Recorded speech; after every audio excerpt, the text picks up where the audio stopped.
नमस्कार दोस्तों, स्वागत है आपका साक्षी की आवाज़ चैनल में। तो दोस्तों, आज की कहानी है पेट की आग बुझाने के लिए उम्र की सीमाएं तोड़नी पड़ती हैं। पेट की भूख इंसान की उम्र नहीं देखती। इस बात का एहसास मुझे तब हुआ जब मैंने एक 75 साल के बुजुर्ग आदमी को भी काम करते हुए देखा। आज मेरी दूर की मौसी की बेटी की शादी थी और मैं उस शादी में कई दिन पहले ही जाने वाला था, लेकिन कुछ रीज़न्स की वजह से मैं ज़्यादा दिन पहले नहीं जा पाया। कल ही यहाँ गांव में आया था और जब से मैं यहाँ आया तब से घर के कामों में ही लगा हुआ था। अब क्योंकि मेरी मौसी की बेटी की शादी थी और मैं उसका भाई था, तो इसीलिए मेरे ऊपर जिम्मेदारियाँ भी थीं।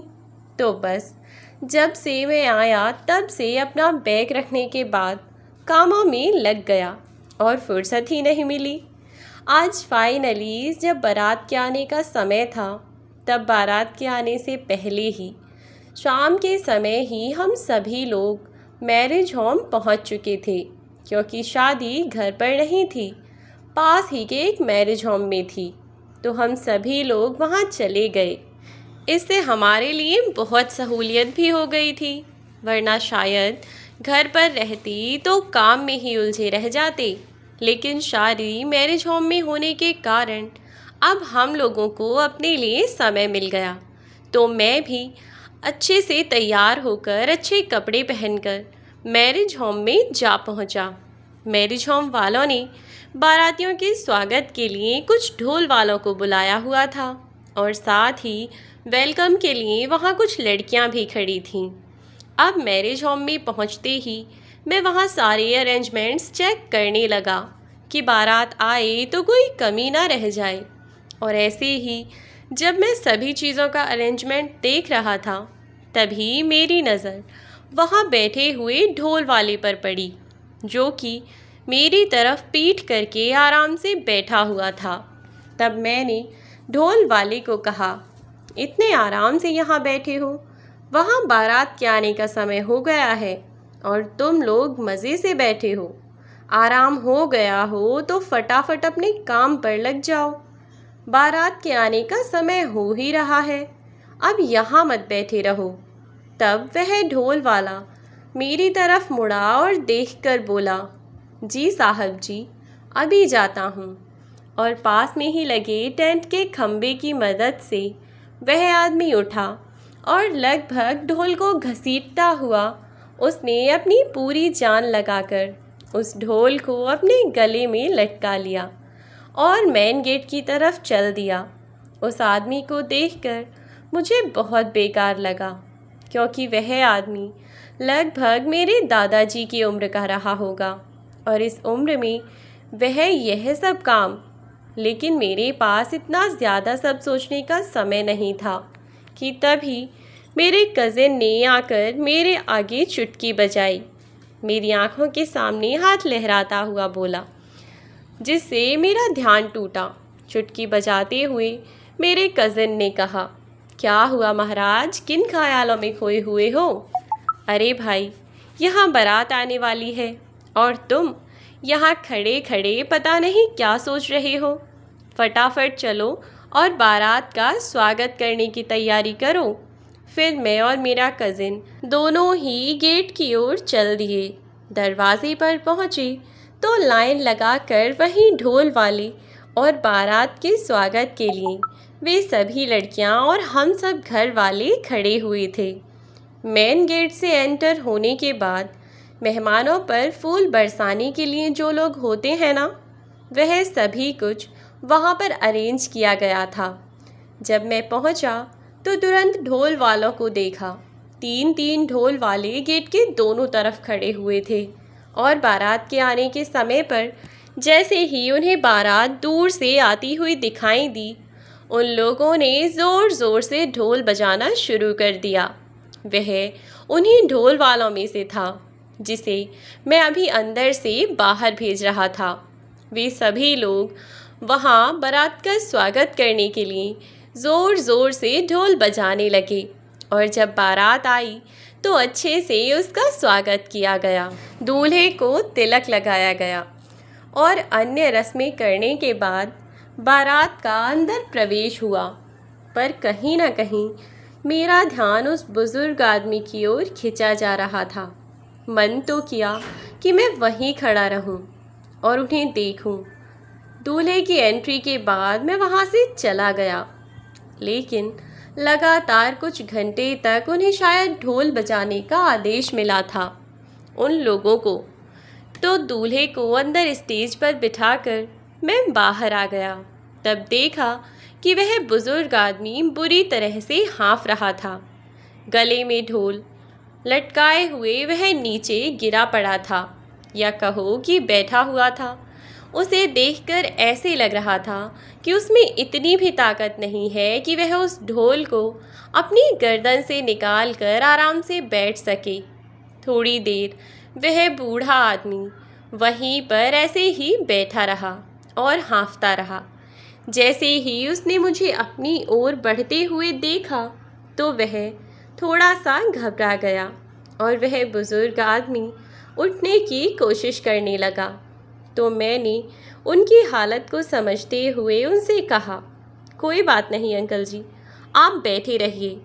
और वैसे भी अब तो सब बाराती अंदर जा ही चुके हैं। आपकी तबीयत ठीक नहीं है शायद। आप अंदर जाकर कुछ खा पी लीजिए, यह काम तो बाद में होता रहेगा। वहाँ पीछे की तरफ जाकर देखिए, सभी सर्वेंट्स वहाँ खाना खा रहे हैं, तो आप भी वहाँ जाकर उन सब के साथ में खाना खा लीजिए। इतना कहकर मैं भी वहाँ से निकल गया और अंदर जाकर मैरिज होम में जयमाला वगैरह के बाकी के कामों में व्यस्त हो गया। अब तक रात बहुत हो गई थी और मेरे सभी काम भी अब लगभग ख़त्म हो चुके थे। अब मेरा ऐसा कोई ख़ास काम भी नहीं बचा था। अभी तक ढोल वालों का वह ग्रुप वहाँ से गया नहीं था। मेरे मन में बार बार उस बुज़ुर्ग आदमी के बारे में विचार आ रहे थे। एक बार उस बुज़ुर्ग आदमी से मिलने की मेरे मन में उमंग उठी और मैं वहीं पर जा पहुँचा जहाँ सर्वेंट्स का खाना खिलाया जा रहा था। मैंने जाकर देखा तो वहाँ वे ढोल वाले खाना खा रहे थे और वहीं पास में वह बुज़ुर्ग आदमी भी बैठा हुआ था। उन्होंने अपनी एक साइड में वहीं ढोल रखा हुआ था और वे ज़मीन पर बैठकर खाना खा रहे थे।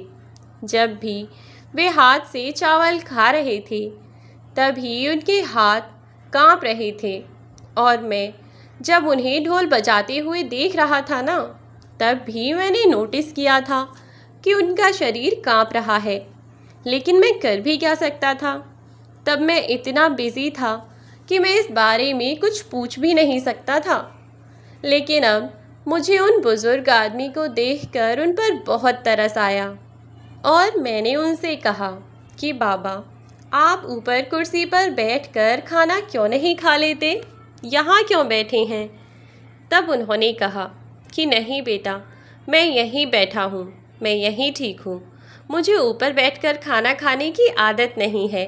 मैं ऊपर बैठकर खाना खाऊंगा तो खाना फैल जाएगा, इसीलिए मैं नीचे ही ठीक हूँ। मैंने भी ज़्यादा ज़ोर ज़बरदस्ती नहीं की और वहाँ से चला गया। मेरी अपनी बहन को कुछ सामान मंगाना था मार्केट से और इसीलिए उसने लड़ झगड़ कर मुझे बाज़ार भेजा और मैं बाइक लेकर निकल पड़ा। पहले तो मैंने उससे बहुत मना किया, लेकिन फिर जब उसने कहा कि उसे दूल्हे को देने के लिए तोहफ़ा चाहिए, तो फिर मैं बाइक लेकर मैरिज होम से निकल आया। फिर से मेरी नज़र उस बुज़ुर्ग आदमी पर पड़ी जो कि अंधेरे में एक सड़क पर चले जा रहा था और साइड में ही फुटपाथ पर जाकर बैठ गया। उसने वहाँ कंबल ओढ़कर लेटी हुई एक औरत को उठाया और अपनी जेब में से एक पिन्नी निकाली जिसमें शायद कुछ खाने के लिए था। उसके बाद उसने बुज़ुर्ग ने वह पिन्नी उस औरत को दे दी। पहले मुझे लगा कि कहीं ये बुज़ुर्ग आदमी शादी में से किसी के जेवर वगैरह तो नहीं चुरा लाया ना, तो इसीलिए तभी की तभी मैं बाइक से उतरकर उस बुज़ुर्ग आदमी के पास पहुंचा और एक झटके से मैंने उस औरत के हाथ में से वह पिन्नी छीन ली। लेकिन जब मैंने देखा तो पिन्नी में 4 पूड़ियाँ थीं और थोड़ी सी सब्ज़ी। उस बुज़ुर्ग आदमी की ओर घूरते हुए मैंने जब उस बुज़ुर्ग आदमी की बाकी की जेबें चेक की, तब भी उन जेबों को देखने पर भी मुझे बस थोड़ा सा खाना ही मिला। यह सब देखकर मैं थोड़ा सा परेशान सा हुआ। इंसान खाने को ऐसे छुपाकर क्यों लेकर आएगा? लेकिन उनकी स्थिति देखकर मुझे समझ आ रहा था कि शायद इन्हें 2 वक्त की रोटी भी नसीब नहीं है और इसीलिए यह अपनी पत्नी के लिए खाना लेकर आए हैं। जब मैंने देखा कि वह सिर्फ खाना था, तो मैंने उन्हें वह खाना वापस लौटा दिया और साथ ही मैंने उनसे माफ़ी भी मांगी कि अंकल, मुझे माफ़ कर दीजिएगा, मैंने आपके हाथ से खाना छीना। सचमुच मुझे उस वक्त बहुत बुरा लगा कि मैंने उनके साथ बहुत बुरा बर्ताव किया है। लेकिन तभी मैंने उनसे माफ़ी मांगी, कहा कि अंकल जी, मुझे माफ़ कीजिएगा, मैंने आपके हाथ से खाना छीना, लेकिन मुझे लगा कि इस पिन्नी में शायद कुछ और है। तब वह बुज़ुर्ग आदमी बोला, कोई बात नहीं बेटा, हमारी हालत देखकर सबको ऐसा ही लगता है कि हम किसी की कोई कीमती चीज़ चुरा न लें। इसमें तुम्हारी कोई गलती नहीं है बेटा, कसूर तो हमारी किस्मत का है। मतलब? मैंने चौंकते हुए पूछा। तो वह बुज़ुर्ग आदमी मुझसे बोला, कुछ नहीं बेटा, अब तो तुमने देख लिया ना कि मैं सिर्फ खाना लेकर आया हूँ, तो अब तुम अपना काम कर लो बेटा, हमारे चक्कर में अपना समय क्यों बर्बाद करते हो? तब मैंने उनसे कहा, कोई समय बर्बाद नहीं है अंकल जी, मैं तो आपको शाम से ही देख रहा था, आपके हाथ अभी भी काँप रहे हैं। आखिर ऐसा क्यों है अंकल जी? क्या आपको कोई बीमारी है? या फिर मेरा मतलब है कि इस उम्र में आप लोग यहाँ और इस उम्र में भी आप काम करते हैं। इतने बुज़ुर्ग आदमी को मैंने इतनी मेहनत का काम करते हुए पहली बार देखा है, इसीलिए थोड़ा सा अजीब लगा। अगर आप बुरा ना माने तो मैं जानना चाहता हूँ अंकल कि आखिर आप ऐसा क्यों करते हैं? क्या आपका कोई परिवार नहीं है क्या? आपका परिवार, आपके अपने बच्चे, आपका घर, आपका गांव, सब कुछ कहाँ है? क्यों आप यह सब छोड़कर यहाँ आ गए? तब वह बुज़ुर्ग आदमी बोला, नहीं बेटा, मेरा घर परिवार सब है, बच्चे हैं, मकान है, अपना गांव है, नाती पोते हैं, लेकिन वह सब हमारे किसी काम के नहीं है, क्योंकि अब हम उनके किसी काम के नहीं हैं। उनकी यह बात सुनकर मुझे थोड़ा आश्चर्य हुआ, तो मैंने ना चाहते हुए भी उनसे यह पूछ ही लिया कि अंकल, आप क्या कहना चाहते हैं? मुझे ज़रा साफ साफ बताइए कि आप क्या कहना चाहते हैं? तब वह अंकल बोले कि बेटा, तुम हमारी बातों पर विश्वास नहीं कर पाओगे। तो मैंने कहा, अंकल, विश्वास करना या ना करना तो मेरे हाथ में है। आप पहले मुझे बताइए तो सही कि आखिर क्या हुआ है, और आप दोनों यहाँ ऐसे कैसे? बच्चों के होते हुए भी माँ बाप इस हालत में हो तो ऐसी औलाद का क्या फ़ायदा? मेरी बात सुनकर वह बोले, बिल्कुल सही कह रहे हो बेटा, हम भी यही सोचते हैं कि इससे अच्छा तो हमारी कोई औलाद ही नहीं होती, तो हम खुशी खुशी अपने घर में आज रह रहे होते। लेकिन ऐसी नालायक औलाद का होना भी किसी काम का नहीं। लेकिन क्या करूं बेटा, ज़िंदगी में ऐसा होगा ये तो कभी मैंने भी सोचा नहीं था। बेटा, अपने पिता के साथ कोई ऐसा भी कर सकता है? मुझे इस बात का अंदाज़ा नहीं था।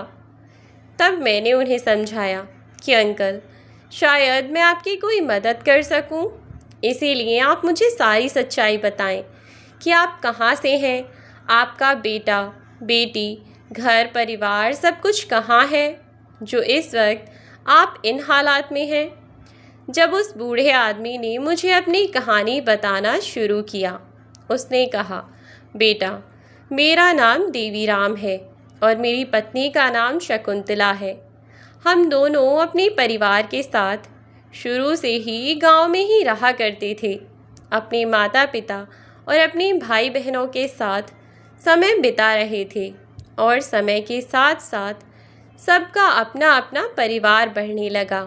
मेरे माता पिता ने समय से सभी भाई बहनों का बंटवारा कर दिया था। बहनों की तो शादी हो गई थी, इसीलिए सभी भाइयों की संपत्ति का बंटवारा कर दिया गया था। उसके बाद मेरे माता पिता की यह इच्छा थी कि वह मेरे पास रहें। मैंने अपने परिवार का बहुत ख्याल रखा और मेरी पत्नी ने मेरे माता पिता की बहुत सेवा की और साथ ही मेरे बच्चों का भी ख्याल रखा। समय बीता और समय के साथ बच्चे बड़े हो गए और उनकी पढ़ाई लिखाई धीरे धीरे पूरी होती चली गई। धीरे धीरे एक एक करके जैसे जैसे मेरे बच्चे कामयाब होने लगे, वैसे वैसे वह गांव छोड़कर शहर की ओर अपना रुख करने लगे। मैंने भी यह सोचकर उन्हें कभी बाहर जाने से नहीं रोका कि कई बार इंसान को आगे बढ़ने के लिए कुछ चीज़ों को पीछे छोड़ना पड़ता है, वरना वह जीवन में आगे नहीं बढ़ पाता। और कामयाब होने के लिए इंसान को कई बार अपने माँ बाप से भी दूर होना पड़ता है। लेकिन माँ बाप से दूर होने और माँ बाप को छोड़ देने में तो फ़र्क होता है ना बेटा। हमने तो अपने बहू बेटों को यह सोचकर कभी भी बाहर जाने से नहीं रोका, लेकिन अपनी कामयाबी के बाद वे लोग अपने माँ बाप को यानी कि हमें पूरी तरह से भूल गए। बेटे की शादी कर दी अब हमने और दोनों तीनों बेटे शहर में ही जाकर बस गए। पहले तो हर साल त्योहारों पर घर आ जाया करते थे, लेकिन शादी के बाद तो वह भी बंद हो गया। फिर तो 2-4 साल में कभी आ जाया करते, फिर एक बार 5 साल लगातार वह वहाँ से नहीं आए। ऐसे ही मैं और मेरी पत्नी अपने बच्चों का इंतज़ार करते रहे। दिन बीतते रहे, त्योहार आते जाते रहे और हम बस ऐसे ही देखते रह गए, लेकिन हमारे बच्चे वापस लौट कर नहीं आए। फिर एक दिन अचानक हमारे सारे बच्चे घर आए और कहने लगे कि इस बार वे पूरे हफ्ते भर रहकर ही जाएंगे। यहाँ तक कि उन्होंने हमें यह भी भरोसा दिलाया कि इस बार वे हमें अपने साथ ही लेकर जाएंगे।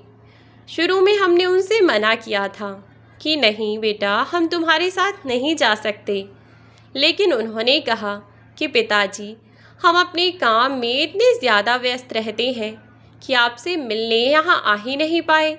आप शहर में हम तीनों में से किसी के भी पास रहिएगा, लेकिन हम आपसे मिल तो सकते हैं ना। कम से कम आप पास की पास रहेंगे तो मिलते रहेंगे।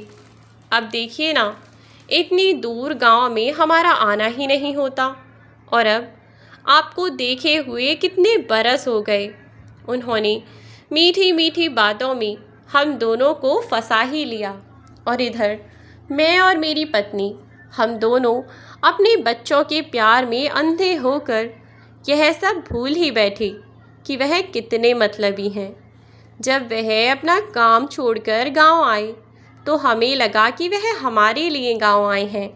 मैं और मेरी पत्नी हम दोनों ही इतने ज़्यादा खुश थे कि हमारी खुशी का कोई ठिकाना नहीं था। जो घर कल तक सुनसान वीरान सा पड़ा रहता था, आज उसमें छोटे छोटे बच्चों की हंसी गूंज रही थी। वे इधर उधर घूमते फिर रहे थे। घर में बहुएं थीं, बेटे थे, परिवार में खुशियां ही खुशियां थीं। पूरा परिवार देखने का तो हमारा शुरू से ही सपना था कि हमारे बच्चे हमारे आसपास रहें और हमसे कभी दूर न जाएं। लेकिन हमें यह भी पता था कि कुछ समय बाद हमारे बच्चे फिर से हमें छोड़कर चले जाएंगे और हम दोनों फिर से घर में अकेले रह जाएंगे। जब ऐसे ही हमारे बेटे और बहू हम दोनों के साथ बैठे हुए थे तो साथ में बच्चों को खेलते हुए देखकर मैं और मेरी पत्नी हम दोनों ही आपस में यही सब बातें करने लगे। तब हमारे बच्चों ने हमसे कहा कि पापा, आप क्यों परेशान होते हैं? अगर आप चाहें तो आप अपने बच्चों के साथ हमेशा हमेशा के लिए रह सकते हैं, लेकिन बस अगर आप चाहें तो। तब मैं कुछ समझ नहीं पाया और मैंने अपने बेटे से पूछा कि बेटा, आखिर तुम कहना क्या चाहते हो, ज़रा साफ साफ कहो। तब मेरे बेटे ने मुझसे कहा कि पापा, यहाँ गांव में आना हमारे लिए बहुत मुश्किल हो जाता है। अब आप तो जानते हैं कि हमारे गांव से शहर कितनी दूर पड़ता है। ऐसे में हम यहाँ नहीं आ पाते, लेकिन हम तीनों भाई वहाँ शहर में आसपास ही रहते हैं। यदि आप भी हमारे साथ शहर में आकर रहेंगे तो हम तीनों के आसपास आप कभी भी आ जा सकते हैं। जिसके पास मन किया उसके पास चले गए और फिर बच्चों के भी आसपास ही रहेंगे। आप इस तरह से अपना सपना भी जी पाएंगे, या अपने बच्चों के पास रहने का सपना, अपने पोते पोती को खिलाने का सपना। चाहे आपका कोई भी सपना हो, आप हमारे पास रहकर पूरा कर सकते हैं। क्या कहते हैं पापा? बिल्कुल ठीक कहा ना मैंने? तब मैंने भी अपने बेटों की हाँ में हाँ मिला दी, क्योंकि मुझे भी उसकी बात सही लगी। तब मैंने अपनी पत्नी से बात की तो उसने भी हामी भर दी। बेटों ने अपनी बातों में मुझे उलझा लिया और कहा कि हम ज़मीन जायदाद बेचकर शहर में ही अपना घर ले लेंगे। उसके बाद पूरा परिवार साथ साथ मिलकर शहर में ही रहेगा। अभी तो किराए के मकान में रहते हैं हम। एक बार शहर में अपना मकान खरीद लेंगे तो आप भी हमारे साथ ही रहिएगा। बस 1 ही महीने की बात है, हम यहाँ से पैसे लेकर जाएंगे और अपना घर खरीद लेंगे। उसके बाद फिर आप भी वहीं आ जाइएगा। मैं और मेरी पत्नी भी अपने बच्चों की बातों में आ गए और हम दोनों ने खुशी खुशी अपना घर बेच दिया। जिसको हमने अपना घर बेचा था उससे हमने 1 महीने का समय मांगा। उस इंसान को भी इस बात से कोई आपत्ति नहीं थी, क्योंकि उसे तो हमारा घर अपने बिजनेस के लिए चाहिए था। उसे उस मकान में रहना नहीं था। इसीलिए उन्होंने 1 महीने के लिए हमें उस घर में रहने की परमिशन दे दी। हम लोग 1 महीने तक गांव में ही रहे। जब हमने कोशिश की अपने बच्चों को फ़ोन करने की तो उनका फ़ोन भी नहीं मिला। कभी ऑफ जाता फ़ोन तो कभी वे फ़ोन काट देते। अब यह सब देखकर तो हमारा दिमाग ख़राब हो रहा था कि हम क्या करें, कहाँ जाएं। हमारे बच्चों से हमारी किसी भी तरह से कोई बात नहीं हो पा रही थी। हमारे पास अब कोई रास्ता नहीं बचा था। केवल 1 महीने में ही हमें वहाँ से निकाल कर फेंक दिया गया, क्योंकि वह घर जिसने ख़रीदा था उसने अब वह घर किसी और को बेच दिया था और अब हमारी उस घर से निकलने की बारी थी। लेकिन अब हम जाते कहाँ, क्योंकि ना तो हमारे पास हमारे बच्चों के घर का पता था और ना ही हमारे पास गांव की ज़मीन जायदाद थी। इसीलिए जब हमारे पास कोई रास्ता ना रहा तो हम दोनों पति पत्नी अपने बच्चों के पास आने के लिए गांव से निकल पड़े और ट्रेन में बैठकर यहाँ शहर में पहुँच गए। हमें अपने बच्चों के घर का तो नहीं पता था, लेकिन हाँ, हमें शहर का ज़रूर पता था और इसीलिए हम यहाँ चले आए। हम यहाँ इस शहर में जैसे ही आए तो हमारे आते ही स्टेशन पर ही, रेलवे स्टेशन पर हमारे उतरते ही एक चोर ने हमारा सारा सामान चुरा लिया और हमारा बैग लेकर वह भाग गया। अब हम दोनों पति पत्नी बिना पैसे के इस शहर में इधर उधर भटक रहे थे। अब क्योंकि हमारे पास कोई रास्ता नहीं बचा था, इसलिए मजबूरी में हम दर दर भटक रहे हैं। मुझसे जितना बन पड़ता है, जहाँ बन पड़ता है वहाँ काम करता हूँ और अपनी पत्नी के खाने का इंतज़ाम करता हूँ बेटा। कभी खा लेते हैं तो कभी भूखे पेट ही सोना पड़ता है। सब नसीब का खेल है बेटा। तीन तीन बेटों के होते हुए भी मैं दर दर भटकने को मजबूर हूँ। तब मैंने उन अंकल से कहा कि अंकल जी, आपके बेटे ने आपके साथ बहुत गलत किया है, लेकिन आपको यूँ आंख बंद करके अपने बेटों पर विश्वास नहीं करना चाहिए था। अब तो आप अपनी प्रॉपर्टी भी उन्हें दे चुके हैं, अपने सारे पैसे आप अपने बच्चों को दे चुके हैं और अपना जीवन अब इस तरह से बिता रहे हैं।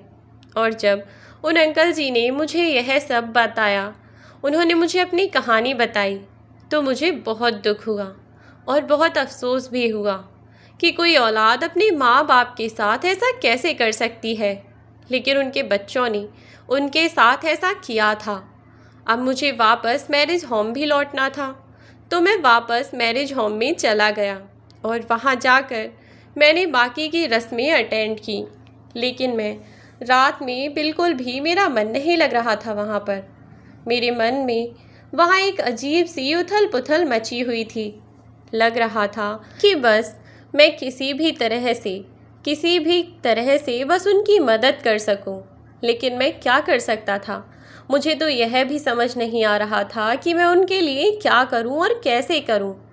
तब बहुत सोचने समझने के बाद भी जब मेरे दिमाग में कुछ नहीं आया, मेरे दिमाग में कोई आइडिया नहीं आया, लेकिन जब इस बारे में मैंने अपनी माँ को बताया और उनसे बात की, तो मेरी माँ ने मेरा सपोर्ट किया और मुझे कहा कि यदि तुम्हारे मन में ऐसा कुछ भी है और तुम किसी बुज़ुर्ग की किसी ऐसे समय में मदद करना चाहते हो, तो बेटा बेझिझक करो, हम तुम्हें कभी नहीं रोकेंगे इसके लिए। मेरे पूरे परिवार ने मेरा साथ दिया। उन्होंने कहा कि अगर तुम्हें थोड़े बहुत पैसे चाहिए तो भी तुम इस्तेमाल कर सकते हो, और यदि तुम्हें ऐसा लगता है कि वे दोनों बहुत ज़्यादा बुज़ुर्ग हैं और अपना पेट भरने के लिए वह काम नहीं कर सकते, तो सबसे बेहतर यही रहेगा बेटा कि तुम उन्हें किसी वृद्धाश्रम में जाकर छोड़ आओ। वहाँ पर उन्हें कुछ पैसे दे देना और जितने पैसे हमसे बन पड़ेंगे उन्हें हम हर तीसरे महीने या हर महीने या हर दूसरे तीसरे महीने में पहुँचा दिया करेंगे। माँ की यह बात मुझे बिल्कुल ठीक लगी और मैंने झट से हाँ कर दी। अब मैं और माँ अगले दिन फिर से फुटपाथ पर उसी जगह पर जा पहुँचे। वहाँ पर फिर से वह बुज़ुर्ग आदमी नहीं थे, क्योंकि वह वहाँ से कुछ दूरी पर रेड लाइट सिग्नल पर पानी की बोतलें बेच रहे थे। मुझे उन्हें देखकर सचमुच बहुत दुख हुआ। इतनी गर्मी में जहाँ हट्टे कट्टे नौजवान की हिम्मत नहीं होती कि वह अपने घर से निकलकर गर्मी में बाहर घूमे, ऐसे में वह 75 वर्ष का बुज़ुर्ग व्यक्ति जो ढंग से चल भी नहीं पा रहा था, मजबूरी में अपना पेट पालने के लिए इतना सब कर रहा था। अच्छी बात यह थी कि हमारे ही शहर में, हमारे ही जानकारी में एक वृद्धाश्रम था, तो मैं उन दोनों को लेकर अपनी माँ के साथ उस वृद्धाश्रम में जा पहुँचा और मैं और मेरी माँ ने वहाँ पर कुछ पैसे जमा कर दिए। इन दोनों वृद्धों को हमने वृद्धाश्रम में छोड़ दिया। साथ ही वहाँ पर मैंने अपना नंबर भी लिखवाया कि यदि कोई परेशानी होती है तो वह कॉल करके हमें बता दें। मेरी छोटी सी मदद से वह दोनों आज बहुत खुश थे। आज वह दोनों सच में इतने ज़्यादा खुश थे कि खुशी के मारे उनकी आंखों से आंसू छलक पड़े। आज भी जब मैं उनसे मिलने जाता हूँ तो वह बहुत ज़्यादा खुश होते हैं और आंखों में आंसू लेकर मुझे लाखों आशीर्वाद देते हैं। मुझे देखकर उनकी आंखों में आंसू खुद ही छलक जाते हैं।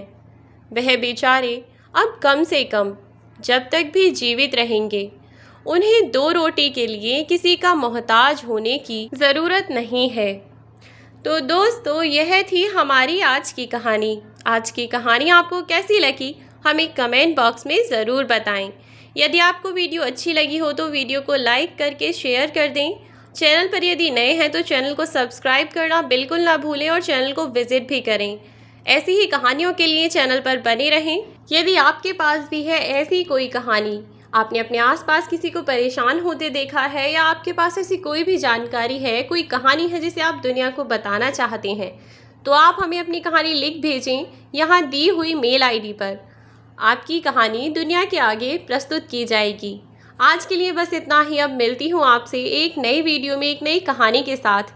मेरे दूसरे चैनल को विजिट करना बिल्कुल ना भूलें, डिस्क्रिप्शन में लिंक दे दिया जाएगा। Thanks for watching.